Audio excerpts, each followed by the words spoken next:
Allez, ce soir, on va partir en trekking, en bivouac avec un de mes gendres qui veut garder l'anonymat. Donc, ça c'est mon matos. Je partage un petit peu ça. On va passer là-bas, près du lac du Loup. Ce que j'ai fait ce matin en repérage, et puis monter là, tout là-haut, vous voyez, en dessous de la neige là-bas. Il y a un deuxième lac, le lac de la Pierre Blanche. Alors, je vous montre un petit peu le matos. Ça peut vous donner des idées. Bon, je suis pas expert, mais bon. Alors, le sac, je suis pas sponsorisé par Decathlon, mais la vérité, je pourrais, parce qu'il y a beaucoup de Decathlon. Ça, c'est un sac 50 litres. C'est bien parce que ça m'évite de prendre trop de choses. Bon, il y a une poche latérale ici, une poche latérale là. Et l'avantage, c'est qu'il s'ouvre ici. Il s'ouvre devant, ce qui n'est pas le cas de beaucoup de sacs.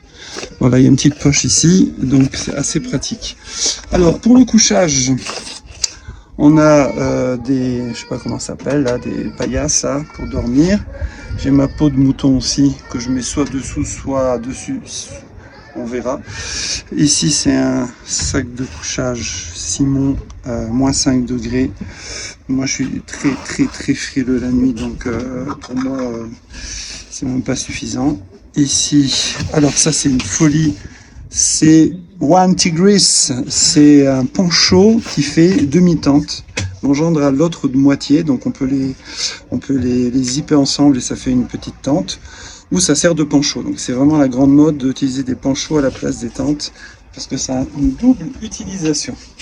Ici, c'est du petit kawaii.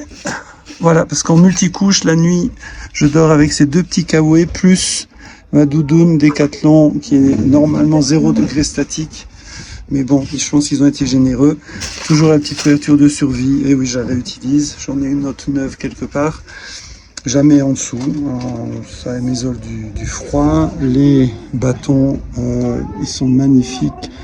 Pliables. Voilà, en carbone. Red Lights, ça fait 10 ans que je les ai. Nickel. Les premiers, je les avais cassés tout de suite. Ils me les ont changés. Depuis, il n'y a pas eu de problème. Alors ensuite, qu'est-ce qu'on a? Les chaussures, c'est du Salomon, elles sont géniales, vraiment, c'est le top. Gore-Tex, chaussettes Decathlon, évidemment. Voilà. Alors ici, la petite théière, vous savez, c'est les théières spéciales qui chauffent très vite parce qu'il y a ça en dessous. Là-dedans, la soupe magique avec les flocons d'avoine, l'allume-feu, la petite couverture de survie. Et voilà. Voilà. Hop. Ensuite, les tefilines, le talit. Comment on appelle ça, la serviette, petite bâche. Alors ça c'est le système D de chauffage, enfin de chauffage. Donc ça c'est des mouchoirs imbibés d'huile d'olive et on met ça là-dedans, et ça part, voilà.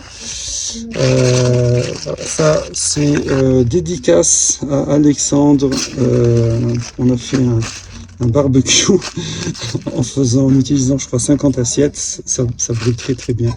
Ça peut servir d'assiette et après d'allume-feu. Voilà les couverts, la nourriture c'est des noodles, du café, quelques biscuits, le sandwich de ce midi que j'ai pas mangé, que ma femme m'a préparé avec amour, un peu de légumes, des allume-feu aussi pour compléter. Ici il faut les mettre avec ça. Voilà, petits fruits, la lampe frontale. Voilà. Alors ensuite ici, qu'est-ce qu'on a? Mouchoir, ça c'est une torche qui sert aussi de batterie externe.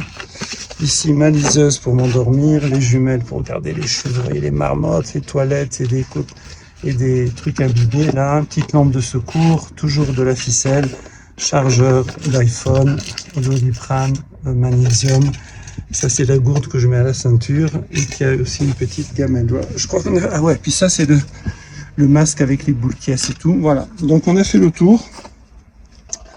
Évidemment, on met au fond du sac tout ce qui est pour le soir, donc le sac de couchage, tout ce qui est couchage, etc.